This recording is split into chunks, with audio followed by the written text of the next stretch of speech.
So doing a gig at the Clooney today.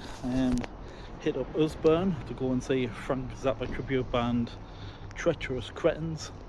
Looks good. Class down here. Really good place. Get some mint gigs, some class pubs. Yeah, we'll probably come down here a few more times as some mint gigs come up. But today we'll probably just head in the ship, then over to the Clooney, enjoy the gig. But another time we'll come down and go around all the pubs because there's some awesome ones, and most of them put live music on as well.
If you don't know Frank Zappa, he's like,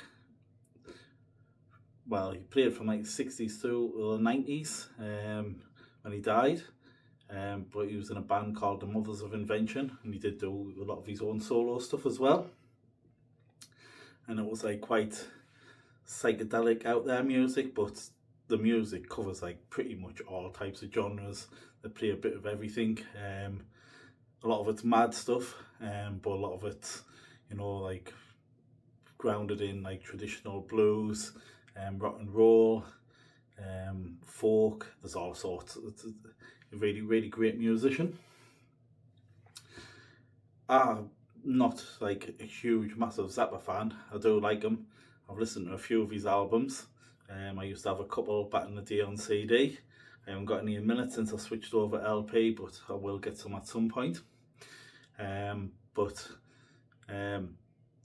think he released, they said it at the gig, I think he released something like 67 albums or something like that, and then after he died they released like another 70 odd, so there's like 100 and odd albums of Zappa music. So knowing all of, you know, his music catalogue, you have to be a massive fan and be right into it.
just one band on. It was at the Clooney. It was my birthday, so it was my birthday treat. So me and Kirsty went to watch them, and they were unreal, to be honest. Done 2 sets, which covered about 3 hours in total, the music. So it's a long time to watch one band, especially like a tribute act or covers band. It's a lot of time to be like sitting, and focused on something. But it flew over, to be honest, and like I really proper loved it. Absolutely brilliant. They played a range of different songs from both his band and his own catalogue. A lot of stuff I'd never heard of, I'll be honest. It's like the first time listening to pretty much a good section of the set. There's a couple of different songs I'd heard on a few of the albums I had. But most of it was pretty new to me. And to be honest, it gave us like a much greater appreciation for Zappa and his music. Because whilst I knew they were great musicians and played, different types of music, I didn't realise to what gravity they did that. And that really highlighted us for us. So for a tribute band, to be able to build your appreciation for a band, that's awesome, because generally you just go to these things, have a bit sing-along, and go home and you don't really improve your knowledge that much, unless obviously if you just go and you've never seen them before, don't know much about the musician. But for me it was like, that was awesome. I'm going to get more into Zappa going forward, so I thought that was brilliant.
Had a good crack on with the band in between sets at the merch stand, and they were all proper sounders out, spot on people, having a crack on with everyone there, really friendly, just generally nice people.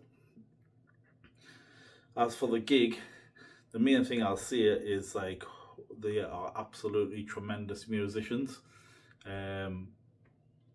Watching them was like, even if you've never heard anything by them, you just went in completely blind, you would have a really good time, because like they're just class musicians. They're really good, all of them. The lad on guitar was the main singer. I think his name was Sam.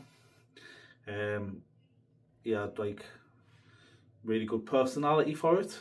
He was like really outgoing, good charisma, really drew you into the set and got you involved. So he was class. The lad playing the trumpet, he was good crack as well. The lass on the keyboard, again awesome. And then there was a bass player behind, and he was sort of playing behind him, and he was class as well. The drummer was really good. So like, on the musicians, just watching them as musicians themselves, like they were absolutely spot on. And then just like all the songs, just like a complete medley. There's some absolutely crazy stuff in there. And then there's just sometimes just sitting back and watching them play instrumentals, and it was like, wow, these are class. So like, I've got nothing but good things to say about them. It was an absolutely tremendous show. seem like really sound as out people, great musicians, and they made us do, what I'm there for and get more into the band I want, that they attribute for. So they're pushing my knowledge of that band up and making us want to listen to more. That's job done, isn't it? So yeah, overall, tremendous band. I would push it and see I'll probably rate bands differently depending on what type of band they are, because you got to rate bands differently for if they're creating their own music and if they're a covers band or if they're a tribute band. But that's up there for the best tribute bands I've seen. Probably it's because it wasn't just a tribute band experience, it seemed a bit more. Probably it's the first time I'll give it on this, but I would give them like a full on 10 out of 10. Absolutely tremendous.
Just get on the bus and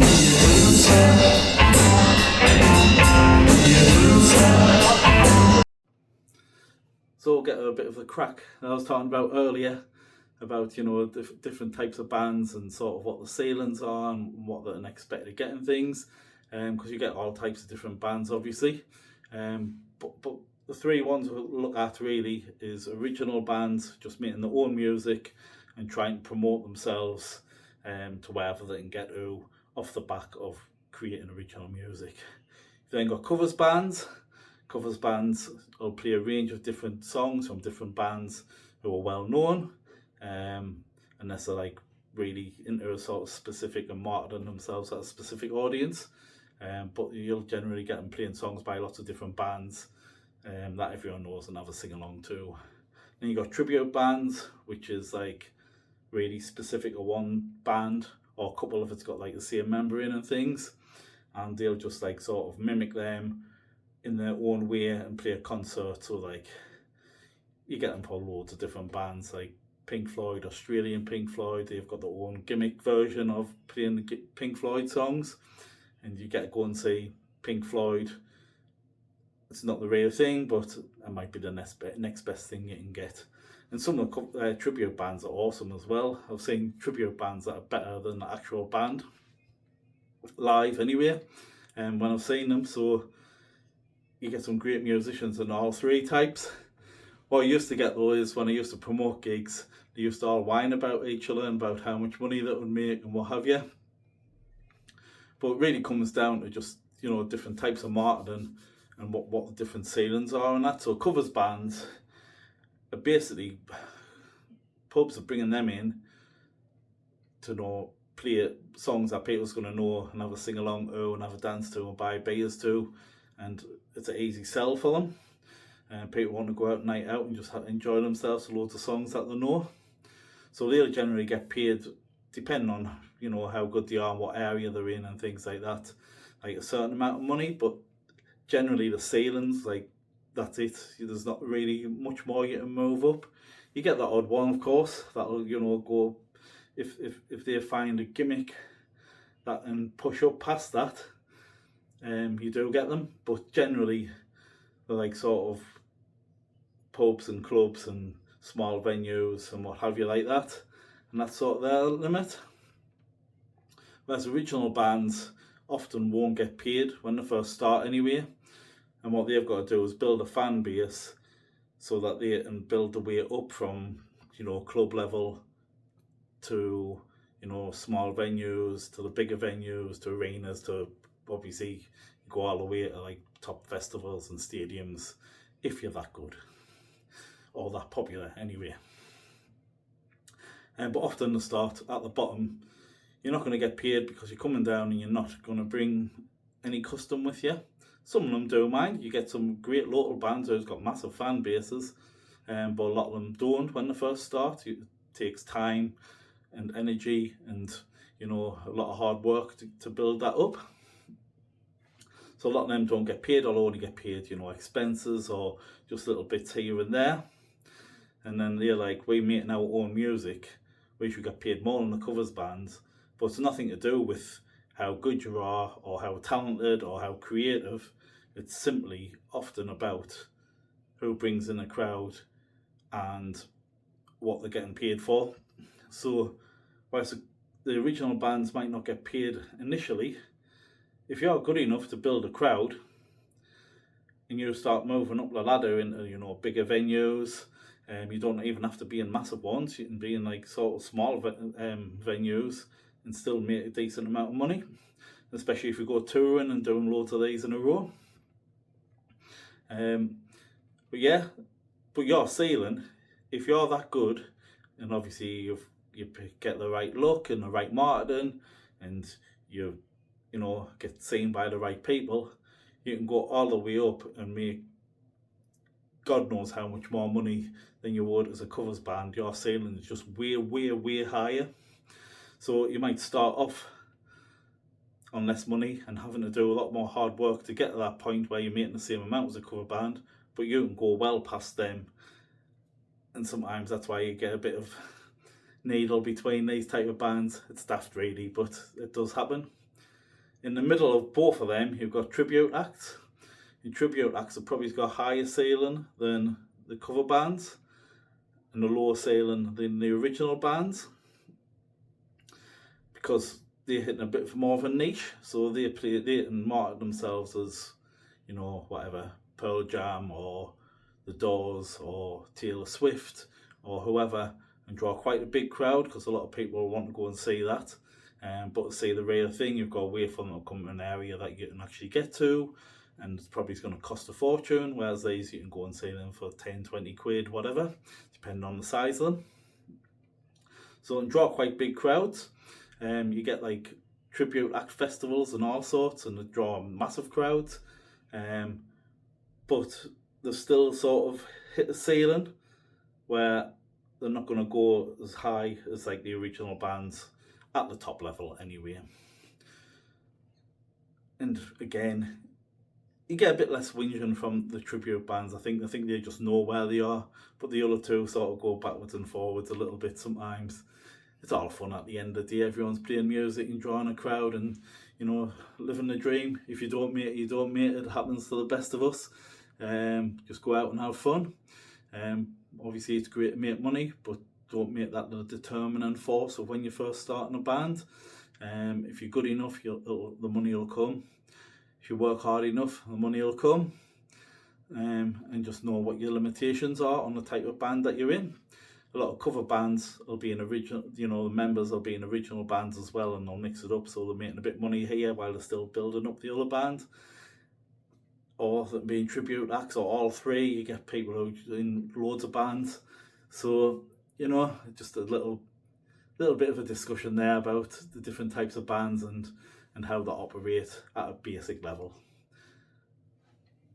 Tell us what you think.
next up was a covers band, and this was at Live Lounge in Sunderland. And they normally put on like cover bands all the time, like every few days or sometimes twice a day, a few times a week. So there's normally always some sort of music going on in there, which was cool. And this time it was a band called the West Coast Band who I went to see, and this was like one of my mates' father-in-laws who was in the band. And I've seen him play before in different bands over the years. I used to work in the same pub as his daughter years ago as well. So I was like, yeah, let's go out for that and check these out. And what I said was that was the first time he was playing with them, and I haven't even practiced. So I was like, that's something that could go wrong, but it didn't. It was tremendous, really good night again. But what they do is they play all types of different covers. And you'll find with covers bands they'll all have their own, different thing. You get ones that'll just play rock covers or metal covers or folk covers or 90s covers, etc., different eras, different types of music, what have you.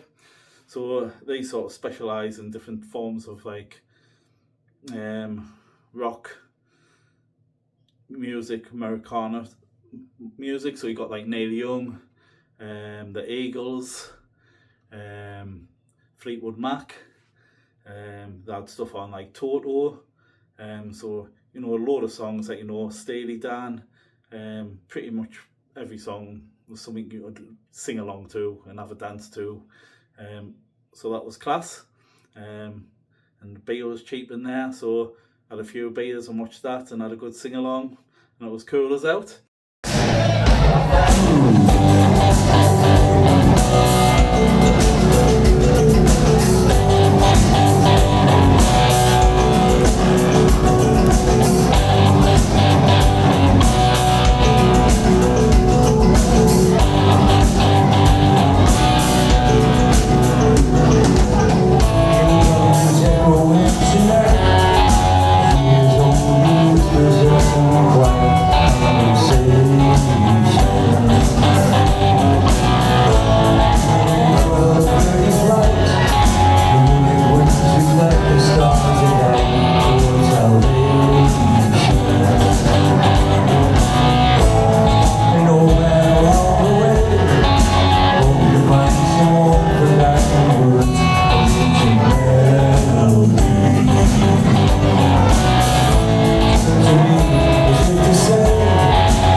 Considering saying like the band hadn't played together fully, and for this, I think they've been going before and they've had different band members, but for this specific lineup, just to get up and play and be able to do it off the bat, that shows you how good musicians they are. I don't think you need to really see anything more than that. But yeah, it was great. That was awesome musicians, really good singers, all fellas. So we've seen a few of them over the last few years, and sometimes it's hard for them to keep the voice, but these are spot on. The voices were fucking brilliant. Yeah, it was just a class night. I don't normally go to that many covers bands, but I do like them. You go and it's just like a range of different songs. You get have a sing and dance, and some of the songs that you get at the covers bands are like stuff you wouldn't normally get at live gigs or anything. So it's like songs you enjoy and never really see live, so that's cool as well. But yeah, that was a class gig. Two really good gigs I've been to on this week.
So I did get some merch.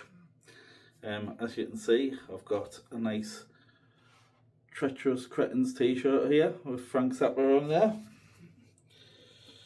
He's giving a finger, so good rock and roll. And that, I think it was like 12 quid, so it was pretty good for a t-shirt. T-shirts are really expensive at gigs these days, so couldn't go wrong with that. They had all the merch as well, different prices, so some other cool t-shirts and things like that.